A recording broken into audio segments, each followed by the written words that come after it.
쩌나! 보기만 해도 돈이 되는 쩌나제일 요소피입니다. 상반기에 2차전지 양극재 관련주들 굉장히 많이 움직였는데요. 못 따라가신 분들은 되게 아쉬우셨을 겁니다. 제가 그 대안을 준비했습니다. 상반기 주식시장에서 가장 주목받았던 것은 2차전지 업종이었습니다. 그 2차전지 업종에서도 가장 주목받은 것이 바로 양극재였는데요. 에코프로비엠이라든지 LNF와 관련된 종목들이 굉장히 많이 주가 상승을 이뤄냈고요. 실제로 그 외에 그 주변에 있는 종목들까지도 양극재를 만드는 회사들은 굉장히 호황을 누리는 그런 모습을 보여주었습니다. 양극재 관련된 뉴스를 볼 때 여러분들께서는 하이니켈 양극재라는 이야기를 많이 들어보셨을 건데요. 그 하이니켈 양극재라는 것은 양극재를 만드는 재료 중에서 니켈 함량이 굉장히 높다라는 내용이거든요. 2차전지 배터리에서 양극재는 힘센 배터리를 만드는 역할을 하고 있습니다. 양극재는 2차전지 전체 원료의 한 40% 원가 비중을 차지하고 있고요. 니켈은 배터리의 용량을 결정하기 때문에 이 용량이 커지기 위해서는 그만큼 니켈이 더 많이 들어가야 되는데요. 니켈이 많이 들어가게 되면 그 코발트나 망간처럼 이제 배터리를 안정화시켜주는 물질 자체가 줄어들기 때문에 배터리 폭발 위험성도 더 올라가게 됩니다. 그렇기 때문에 니켈은 그 비중을 올릴 수 있는 어느 정도까지 한계가 있다고 밖에 볼 수가 없는데요. 현 시점에서는 니켈 함량이 80%에서 90% 정도가 적정한 용량으로 지금 책정이 되어 있습니다. 올해 6월 9일에 있었던 더 배터리 컨퍼런스 2021에서는 국내 배터리 3사에서 니켈 함량을 올릴 수 있는 맥시멈이 94%라고 이야기를 했습니다. 현 시점에서 니켈 함량이 90%란 걸 생각해 본다면 앞으로 올릴 수 있는 함량 자체가 4%밖에 남지 않았다는 것이거든요. 그렇다면 하이니켈 배터리 같은 경우에는 앞으로 성장성에 있어서는 어느 정도 제한이 걸렸다, 이렇게 말씀드릴 수가 있습니다. 그렇다면 향후 양극재의 기술 발전은 어느 정도 한계가 왔기 때문에 이제부터는 음극재의 기술 발전이 도래할 시기가 왔다라고 지금 판단을 하는데요. 음극재는 이제 배터리 수명을 이제 관장을 하고 있습니다. 음극재는 대표적으로 흑연으로 만드는데요. 흑연층 사이에 리튬이온이 들어나가서 충전을 하고 방전을 하는 이런 시스템으로 되어 있습니다. 이 횟수가 반복될수록 이 리튬이온이 들어갈 수 있는 공간이 점점 더 넓어지게 됩니다. 흑연의 부피가 팽창한다는 것인데요. 이 흑연의 부피가 많이 팽창을 해서 리튬이온을 꽉 잡아주지 못하게 되면 배터리의 수명이 끝이 났다라고 저희가 이야기를 하는 것이거든요. 이 음극재 소재라는 것은 팽창을 적게 하는 것일수록 가치가 굉장히 높다라고 할 수 있고요. 그 소재로서 가장 대표적인 것이 흑연이라고 할 수가 있습니다. 그렇다면 흑연계 음극재에서는 이제 어떤 회사가 대표적일까? 바로 포스코 케미칼입니다. 포스코 케미칼은 국내에서 유일하게 천연 흑연 음극재를 현재 생산을 하고 있고요. 음극재 시장이 양극재 시장에 대비해서 포스코 케미칼이 이제 유일할 수밖에 없는 이유가 있는데요. 그 양극재 시장에 비해서 음극재 시장은 기술 발전이 다소 더딘 편입니다. 기술 발전이 더디다는 건 이제 업체들 사이에서 가격 경쟁력으로 승부를 낼 수밖에 없다는 것이거든요. 포스코 케미칼 같은 경우에는 오래전부터 천연 흑연을 중심으로 한 음극재를 만들어 오면서 시장에서는 사실상 독점적인 위치를 차지하고 있었습니다. 결국은 이미 천연 흑연 시장 자체는 포스코 케미칼이 차지를 한 상황이기 때문에 오히려 새로운 시장을 여는 것이 조금 낫다라는 판단을 전체적으로 하고 있는 거고요. 주가 자체는 그 글로벌 경쟁사 대비하더라도 약간 비싼 편입니다. 2021년 올해 실적 기준으로 PER이 70배 정도 나오고 있고요. 2022년 내년 기준으로 보더라도 PER이 한 55배 정도, 상대적으로 좀 고평가되어 있다라고 이야기를 할 수가 있습니다.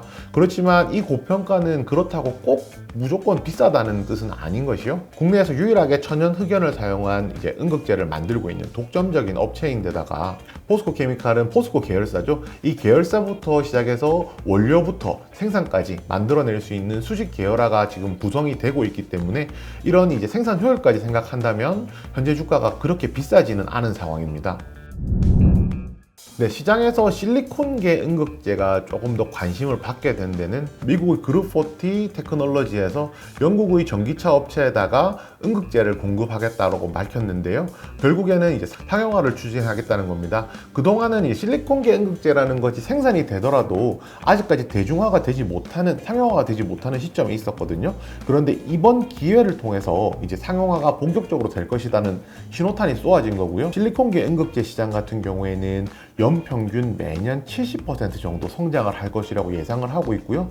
2025년이 된다면 시장 자체가 한 3조에서 4조까지 되는 굉장히 큰 시장을 형성할 것이라고 예상을 하고 있습니다. 현재 전체 음극재 시장에서 실리콘계 음극재가 차지하는 비중이 3%밖에 되지 않거든요.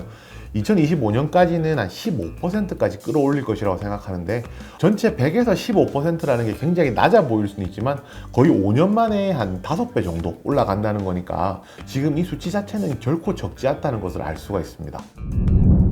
네, 실제로 내년부터는 본격적으로 실리콘계 음극재를 채택하는 업체들이 많아질 것이라고 생각을 하는데요. 네, 시장이 이제 드디어 개화되는 초기 국면에 들어섰다라고 할 수가 있습니다. 실리콘계 음극재들은 어떻게 활용이 될 것이냐면요, 기존의 흑연에 대해서 첨가하는 방식이라고 말씀드렸는데 한 5%에서 10% 정도 첨가를 했다면 앞으로는 한 20% 정도 이 실리콘 함량이 높아지는 추세로 갈 것이라고 예상을 하고 있습니다. 실제로 실리콘계 음극재가 채택이 돼서 활용되고 있는 차가 있는데요, 바로 포르쉐 타이칸입니다. 앞으로는 이제 폭스바겐이라든지 GM, 테슬라 같은 이제 글로벌 메이커들도 실리콘계 음극재를 채택할 것으로 예상을 하고 있고요.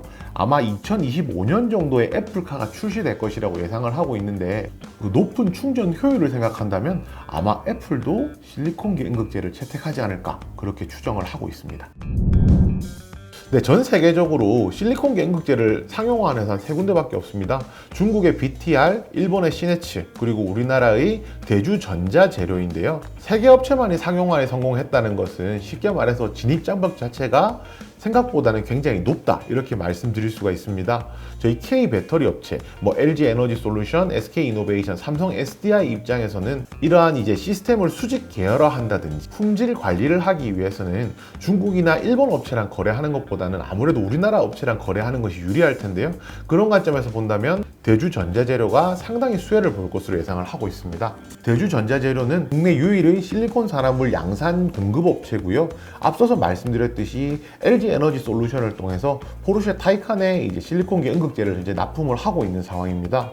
그렇지만 실리콘계 음극재는 이런 단점이 존재하는데요. 성장성은 분명하지만 수익성은 떨어진다는 겁니다. 그렇지만 대주전자 재료 같은 경우에는 이와 관련된 영업이익이 올해 처음으로 흑자로 돌아설 것이라고 생각을 하거든요. 그렇다면 성장성도 있고 수익성도 이제 최소한 손해는 보지 않는, 지금부터 0에서 시작한다라고 하면 지금부터는 돈을 걷어들일 시간이니까 수익성 측면도 갈수록 개선이 될 수 있다고 생각을 합니다. 두 번째 업체는 한솔케미칼입니다. 한솔케미칼은 이제 2018년에 음극재 바인더라는 부품을 삼성 SDI에 납품하기 시작하면서 2차 전지 전문 업체로 변모를 하고 있는 중인데요. 아직 비중이 그렇게 크진 않습니다. 전체 매출에서 2차 전지 소재 관련된 매출이 한 3.5%밖에 되지 않거든요. 그 중에서도 한 90%가 음극 바인더이기 때문에 아직까지 음극재 소재 관련한 매출은 거의 없다라고 할 수가 있습니다. 한솔케미칼에 주목하는 이유는요, 음극재용 나노메탈 실리콘이라는 것을 만들고 있기 때문인데요. 현재 양산 체계까지는 다 구축을 해놓은 상황이고요. 양산이 되기 시작하면서 2022년 내년 상반기부터는 이와 관련된 실적이 본격적으로 나올 것이라고 예상을 하고 있습니다. 네, 그 외에 다른 종목은 동진 세미캠이 있습니다. 여러분들 동진 세미캠 같은 경우에는 반도체 소재 관련주로서 많이들 생각을 하실 텐데요. 동진 세미캠 같은 경우에는 2020년부터는 2차 전지 배터리 소재를 만들겠다라고 그 신성장 동력으로서 이미 설정을 해놓았었습니다. 현재 확보된 고객사가 노스볼트라는 회사가 확보되어 있는 상태고요. 여기에 LG 에너지 솔루션과 삼성 SDI까지도 이제 고객사로 확보하려고 지금 추진을 하고 있는 상황인데요. 향후 이제 실리콘계 소재에 관련한 기업으로서 변모할 수 있는 모멘텀을 충분히 가지고 있다라고 생각을 하고요. 마지막으로 이제 SK 머티리얼즈가 있습니다. 이제 앞서서 말씀드렸던 2차 전지 음극재 관련된 회사인 미국의 그룹40와 현재 합작회사를 설립을 했는데요. 이 그룹40 테크놀로지 같은 경우에는 음극재와 관련된 특허라든지 기술들을 많이 가지고 있는 회사거든요. 여기서 만들어지는 생산품 전체를 SK 이노베이션에 납품할 것이라고 지금 현재 이야기를 하고 있습니다. 그렇다면 매출적까지 확실한 회사이기 때문에 충분히 이제 접근해 볼 수 있는 메리트가 있다고 생각을 하고요. 네, 그리고 K 배터리 3사 중에서는 삼성 SDI가 실리콘계 음극재를 상용화를 해놓은 상황입니다. 그렇다면 이와 관련돼서 이제 새로운 발주라든지 이런 것들이 있을 수도 있는데요. 그 삼성 SDI와 음극재 관련해서 인연을 맺고 있는 회사들을 보자면 한솔케미칼, 동진세미캠, MK전자 등이 있습니다. 전기차가 많아지면 많아질수록 거기에 필요한 배터리도 많아질 겁니다. 배터리가 많이 필요하다는 것은 그 안에 들어가는 소재에 대한 수요도 점점 늘어난다는 것인데요.